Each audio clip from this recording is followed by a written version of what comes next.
Thanks for tagging along with Gwen in Chapter 11. Whisperen Academy offered everyone a neat little conclusion and expected the whole school to move on. Gwen didn't. The official story felt too convenient. The details didn't sit right, and the adults seemed way too eager to smooth everything over. By lunchtime, the same talking points were everywhere, and Lavell warned Gwen to be careful because at Whisperen, asking questions can get you labeled a problem faster than it gets you answers. Gwen ended the day determined to stay quiet in public and pay closer attention in private.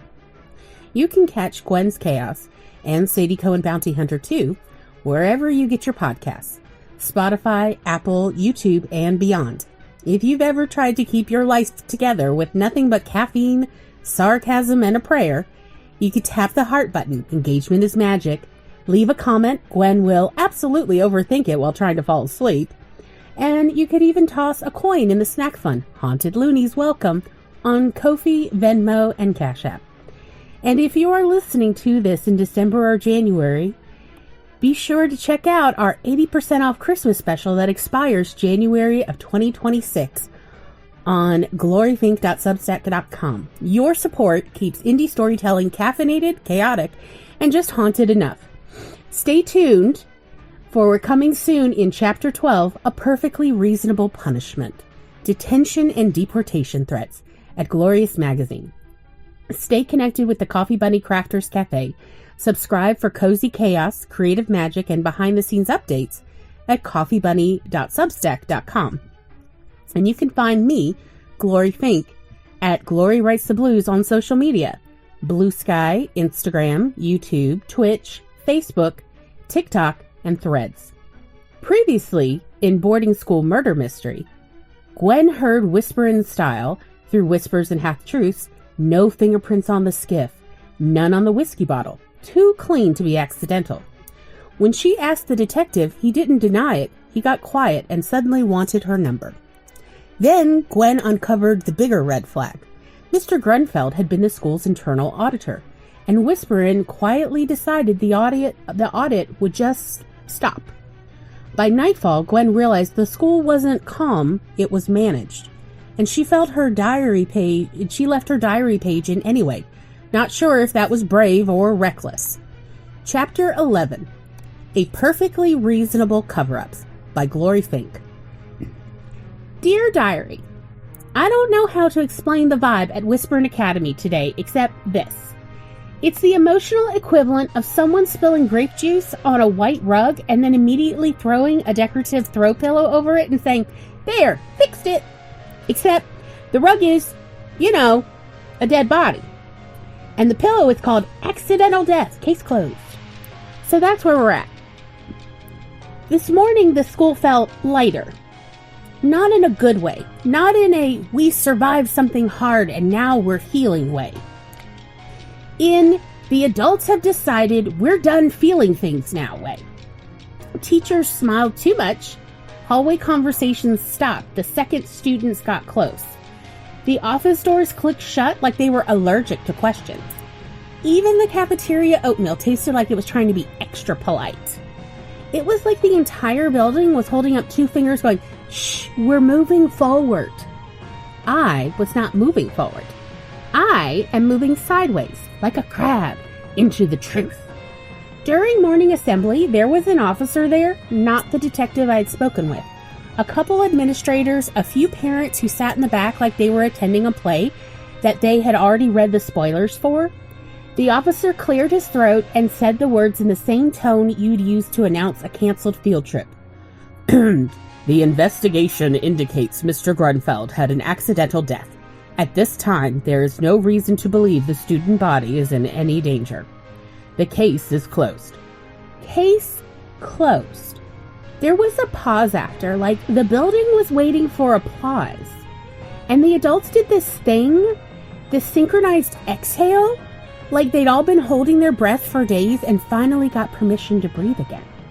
Some students relaxed too. You could see it ripple across the room, but I didn't relax. My stomach did that thing, that cold, sinking, knotting up thing like it was trying to crawl out of my body and hide under the chair. Because case closed isn't the same thing as truth found. It's just paperwork finished. Then I saw him, Mr. Farouk Fardoon. He was one of the school dads, the kind of parent who volunteers for things and wears the kind of calm that makes you feel like you were being quietly judged for having emotions. He stepped forward like he was about to confess to forgetting to return a library book on time. Instead, he said he had found the skiff anchored at the dock. He had noticed the whiskey bottle inside. He had gotten worried some students were sneaking out and drinking. And because he was responsible and concerned and perfectly reasonable, he had decided to handle it himself. He said he had wiped everything down. Everything. Including the bottle. Then, because he didn't want anyone thinking it was students, he said he had unmoored the skiff and pushed it away so it would look like some random vagrants had been using it. Vagrants. That word landed in the room like a rock. Like he was dropping an explanation into the center of the circle and daring anyone to question it. And the adults nodded. They nodded. Like he had just explained how to fold fitted sheets. Oh yes, that makes sense. I stared at him like my soul was trying to climb out of my face. Because he didn't just wipe down the boat. He didn't just move a skiff. He didn't just remove fingerprints. He had altered a scene and created a story. He had turned the truth into a prop and then handed everyone a script. And everyone was acting grateful. As people started standing and shuffling out, I heard the whispers. No one saw the skiff for a while, and then when the fog loosened, there it was out in the middle, bobbing like it had been waiting to be found, like it had been staged, or like someone had wanted time. My brain did not like this. My brain would have liked to file a formal complaint with reality. I didn't say anything out loud. Not yet. But the questions appeared in my head, one after another, like neon signs flickering to life. So I'm writing them down now that I'm back in my room, because if I don't, I'm going to explode. If you thought students were drinking, why not report it? Isn't that what adults do, report things? Or do they only report things when it benefits them? How did you have access to the dock that morning? Is the dock open to parents? Are we just letting random grown men wander around the lake at dawn? Why vagrants? Why this story specifically? Why not someone left it? Why not maybe staff forgot? Why jump straight to a villain category? If fog hid the lake for a day or two, who anchored the skiff at the dock in the first place? And when? Anchored wasn't an accident. Anchored was a decision.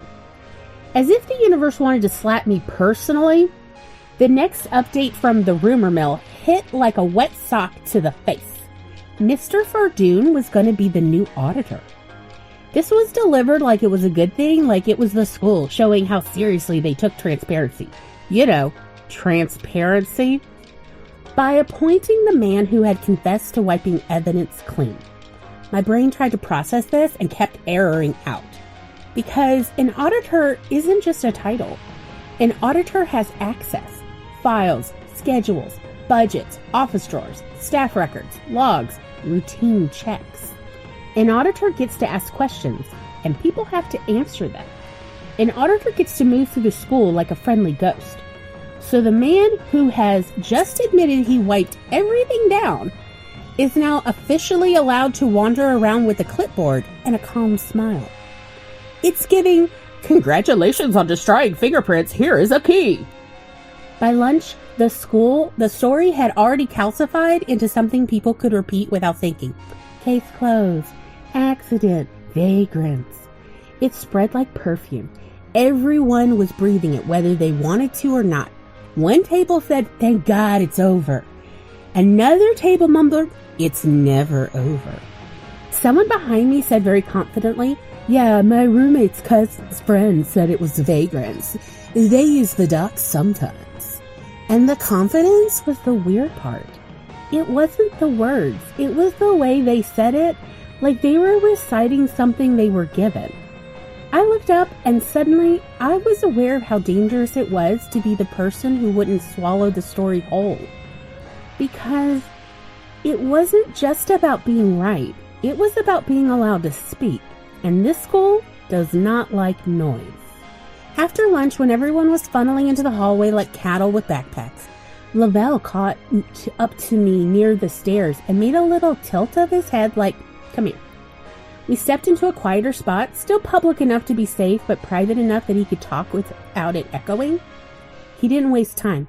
"Gwen," he said, low, "I need you to be careful." I blinked. Careful how? Lavell looked tired. Not physically, just socially. Like he'd been carrying the weight of other people's nonsense for a long time. "You ask questions like that," he said, "and they might say you're spreading rumors." "I'm not spreading rumors," I said automatically. I know, he cut in, "but not mean, just urgent. I know you're not, but they don't have to prove you're a liar to punish you. They just have to decide you're stirring the pot." I swallowed. Lavell continued, his voice gentle but firm. "They can't get you for being upset, but they can get you for creating unrest, for accusing people, for making things worse." I stared at him because I hated how true it sounded. Lavell's eyes flickered over the hallway like he was checking who was nearby. "Just," he said, "if you're going to ask questions, ask like you're confused, not like you're sure. Don't say names in public. Don't talk where teachers can hear you. And don't hand people your thoughts like a gift." He paused and softened like he was scared I'd think he was trying to shut me up. "I'm not saying stop," he said quietly. "I'm saying survive long enough to finish." Something in my chest tightened. Because that was what it was, wasn't it? Not just a mystery, a survival game. I nodded once. "Okay." Lavell gave me the smallest, bleakest little smile. "Good." Then he added, like he couldn't help himself, "Also, this school loves reasonable. Reasonable is their favorite weapon." And then he walked away before I could respond, blending back into the hallway like he was never there. Here's what I now know. The police are calling it an accident. The adults are calling it closure. Mr. Fardoon is calling it a reasonable mistake. And the school is calling it solved. But I am sitting here with my notebook open, my pen hovering, and my whole body feels like it's bristling. Because a perfectly reasonable cover-up is still a cover-up. It just comes with better manners. So fine. I will be careful. I will be very careful. Careful like a fox in a henhouse wearing a chicken uniform. My next move is simple. I'm going to find out who has access to the dock, who could go down there early, who has keys, who could anchor a skiff without anyone blinking. And if Mr. Fardoon is the new auditor, then congratulations to him, because I am about to start auditing him. If I get accused of stirring the pot, I want the record to show I did not bring the pot to the stove. I merely noticed it was already boiling, while the adults were standing around smiling like the steam was aromatherapy. So tonight, I am going to keep my questions close, my notes closer, and my mouth shut in the hallways. Because in this place, truth isn't dangerous because it's wrong. Truth is dangerous because it's loud. And I am starting to realize Whisperen Academy doesn't fear violence. It fears a mess. And I, unfortunately, am a very messy person when I care. Ever carefully yours, Gwen. Coming soon in Chapter 12, A Perfectly Reasonable Punishment. Detention and Deportation. Gwen thought the worst that could happen for asking questions was getting ignored. She was wrong. After confronting a detective, Whisperen hits her with a month of detention and a warning that turns her stomach. Keep quiet or risk everything, even her right to stay in Canada on her student visa. Thanks for listening, and if you are ever interested in reading our show notes and our credits, please come to gloryfink.substack.com to check out our podcast show notes, which includes our credits, including who our sound mixer is and the music that we use in our podcast. It changes pretty much every podcast. Thanks for listening. Goodbye.